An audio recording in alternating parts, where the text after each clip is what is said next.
तो देखिए, कर्नाटक से ही आ रहा है, काफ़ी कुछ आ रहा है और येदियुरप्पा की तरफ से आ रहा है, तो वो भी बात करेंगे। अभी मैं भरत जी को सुन रहा था, धनंजय जी को सुन रहा था आने से पहले। और भरत जी की बात में सिर्फ एक बात जोड़ दूं कि हम लोग चर्चा कर चुके हैं भरत जी, कि जो आप कह रहे थे अभी थोड़ी देर पहले कि किस तरीके से लेफ्ट का वहाँ पे जो है वो ताकत बढ़ रही है, तो उसके दो सबूत मिले हैं पुख्ता। सागर डिगी का भी राजीव जी बता रहे थे। उसके अलावा हल्दिया पोर्ट काउंसिल की 19 सीटें चली गई लेफ्ट और कांग्रेस के पास, तो वहाँ पे एक मूवमेंट है और ये मूवमेंट अक्रॉस द कंट्री है। उस मूवमेंट की जो वजह है वो एक वोट शिफ्ट है कहीं ना कहीं, और उसकी रेंज मुझे मतलब महाराष्ट्र से लेके बंगाल तक 2000 किलोमीटर की रेंज दिख रही है। देखिए, कर्नाटका में आते राजीव जी, और कर्नाटका का मामला ये कि बड़े आश्चर्य की बात है कि येदियुरप्पा साहब, उनकी पार्टी ने मुसलमानों का 4% रिजर्वेशन ले लिया, और वो रिजर्वेशन की कहानी बड़ी दिलचस्प है। तो वो 4% रिजर्वेशन ले लिया मुसलमानों का, उसको 2% लिंगायत को, 2% वोक्का लीग को बांट दिया। अब ये गले की फांस बन गई है, और येदियुरप्पा साहब अब आज मुसलमानों से कह रहे हैं कि देखिए, हमने कभी भेदभाव नहीं किया। बीजेपी के नेता, अभी वहां पे हिजाब को लेके इतना कुछ चल रहा था, वहां पे दुकानें मीट की बंद करवाई गई हलाल और झटका के मामले को, जो कि कर्नाटक का मुद्दा ही नहीं है, उसको खैर बीजेपी ने वापस लिया है। ये भी आपको बता दें कि यू टर्न हुआ है उसमें, वो कैंपेन वापस हुआ है। टीपू सुल्तान की बात अब बीजेपी का कोई नेता करेगा नहीं। नड्डा जी से अगर आप टीपू सुल्तान की बात करवा दें तो मैं आपको डिनर दूंगा। अब दूसरी बात यह है कि 4% का जो रिजर्वेशन था, देखिए वो उनकी लिंगायत और वोक्का लीग, जो दो बड़ी समुदाय हैं वहाँ के, उनकी पुरानी डिमांड थी। एक जो है लिंगायत 15% रिजर्वेशन मांग रहा है और वोक्का लीग 12% मांग रहे हैं जी। अब ये जो 2% एक्स्ट्रा मिला उनको, तो उनका रिजर्वेशन हुआ 6 और 7%, यानी वोक्का लीग का 6% और लिंगायत का 7%। बहुत नाराजगी है, यानी जो उनकी ओरिजिनल डिमांड थी वो। और एक बहुत सुखद आपको मैं खबर दूं कर्नाटक से, जो कि वाकई जिसको कहें कि सिल्वर लाइनिंग है, कि एक वहां पे पंचमशाली लिंगायत, जो सबसे लिंगायत कम्युनिटी में बड़े सारे सेक्ट हैं राजीव जी, उसमें जो सबसे बड़ा सेक्ट है वो पंचमशाली लिंगायत है। अब इनके पंचमशाली जो लिंगायत हैं वो 12वीं शताब्दी के समाज सुधारक बसवन्ना के ये अनुयायी हैं। ये लोग बड़े इंक्लूसिव लोग हैं। इनके तरफ से बयान क्या आया, इनके प्रेसिडेंट की तरफ से, इनके प्रेसिडेंट आनंद हैं, उनकी तरफ से बयान आया है कि हमारी फिलॉसफी, हमारा दर्शन, हमारा धर्म ये नहीं कहता है कि हम किसी का छीन कर लें। तो वो मुसलमानों का जो 2% उनको काट के मिला रिजर्वेशन, उसका विरोध कर रहे हैं वो। देखिए, इस समाज में ये भी हो रहा है जी। एक तरफ तो हम देख रहे हैं कि बिहार और बंगाल में क्या हुआ, और कर्नाटक से क्या आ रहा है। उनके प्रेसिडेंट का बयान है, कितनी सुखद बात है कि ये दक्षिण भारत है, ये बसवन्ना की टीचिंग्स हैं। वो कह रहे हैं हमारे बसवन्ना की फिलॉसफी ये नहीं कहती है कि हम किसी का हक छीने, तो हमको वो रिजर्वेशन नहीं चाहिए। हमारा रिजर्वेशन जो पहले बात हो रही थी वो लो। तो दोनों कम्युनिटी में बड़ी नाराजगी है। तो ये जो जिसको हिंदी मीडिया मास्टर स्ट्रोक कह रहा है, कन्नड़ मीडिया नहीं बता रहा मास्टर स्ट्रोक।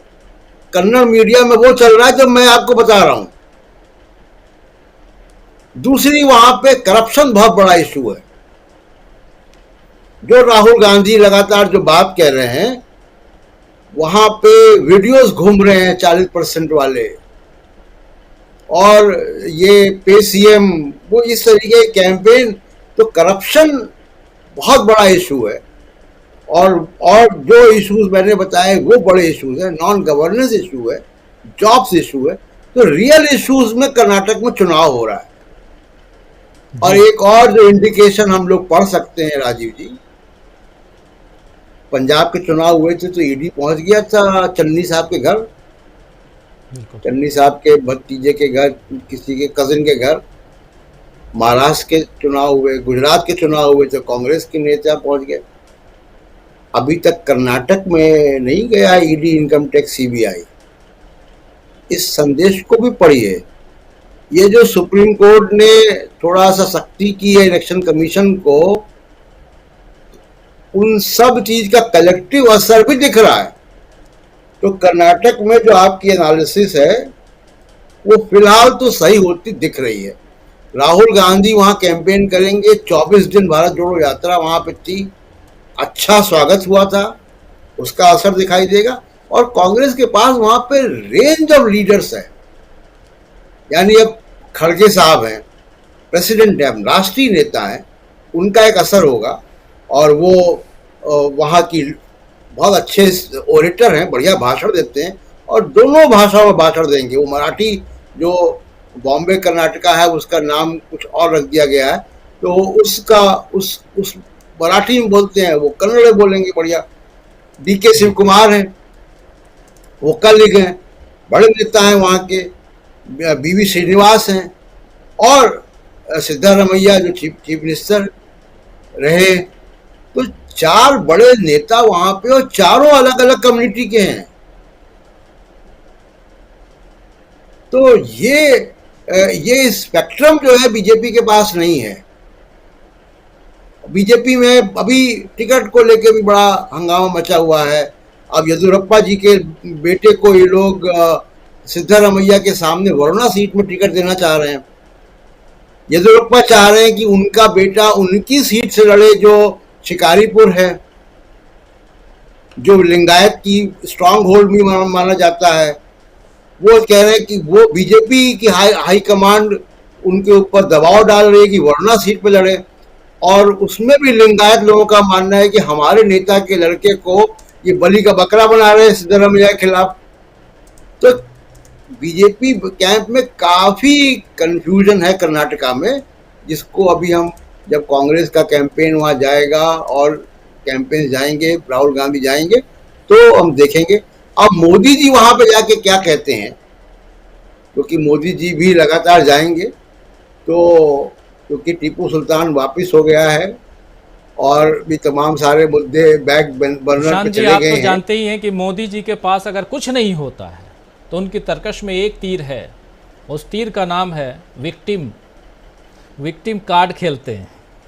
तो वो जो सुपारी और क्या क्या जो अभी उन्होंने शुरू किया है, वो शायद वो तीर वहाँ छोड़ने की कोशिश करें, जब टीपू सुल्तान से लेकर के और शुरुआत से ही जिस येदियुरप्पा के इर्द गिर्द कर्नाटक की राजनीति बीजेपी की के साथ साथ चलती रही, यानी कि बीजेपी को आगे बढ़ाने में येदियुरप्पा सबसे आगे रहे, वो येदियुरप्पा जैसा आप बता रहे हैं वो अभी पीछे हैं। और उन्होंने कह भी दिया है कि चुनाव नहीं लड़ूंगा। तो वैसे में अब क्या है बीजेपी के पास, और क्या आप जो कह रहे हैं कि एक नहीं 4 और चारों अलग अलग कम्युनिटी के कांग्रेस के पास जो नेता हैं, और सबसे बड़े नेता मल्लिकार्जुन खड़गे, और उनकी लीडरशिप में ये पहला चुनाव उनके ही राज्य में, कैसे आखिर खड़गे साहब छोड़ देंगे ये?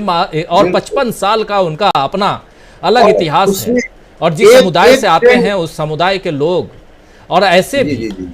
तो आप समझ सकते हैं कि परिस्थितियां कहां जाने वाली हैं। कर्नाटक बहुत मजेदार गेम होने वाला है, बहुत ही मजेदार। अच्छा, मैक्सिमम अपील राजीव जी कहां होगी मोदी जी की? मैक्सिमम अपील कहां होगी? मैक्सिमम अपील बेंगलोर में होगी ना, जहां पे हिंदी भाषी लोग भी होंगे थोड़े बहुत, काफी दूसरे राज्यों के लोग भी होंगे, कि मेट्रोपॉलिटन सिटी है। उसी बेंगलोर में आप पिछले 3-4 चुनाव का आप देखिए, वहां पे 28 से 30 सीटें हैं, ज्यादा सीटें कांग्रेस की आई। यानी जब वो तोड़फोड़ हुई और बीजेपी से लोग निकले, दोबारा चुनाव लड़े, कांग्रेस से निकल के दोबारा चुनाव लड़े और बीजेपी के टिकट जीत गए, उसके बाद भी बेंगलोर डिस्ट्रिक्ट की जो सीटें हैं उसमें कांग्रेस अभी भी आगे। और वो पिछले 3-4 चुनाव में कांग्रेस ने अपना मार्जिन वहां बढ़ाया है। तो बिल्कुल चुनाव मजेदार है, मुश्किल है, और चुनाव ऐसे ही होना चाहिए, बराबरी का। बिल्कुल सही आप कह रहे हैं, चुनाव बराबरी का होना चाहिए। बहुत कुछ सुन रहे थे अभी तक सुनील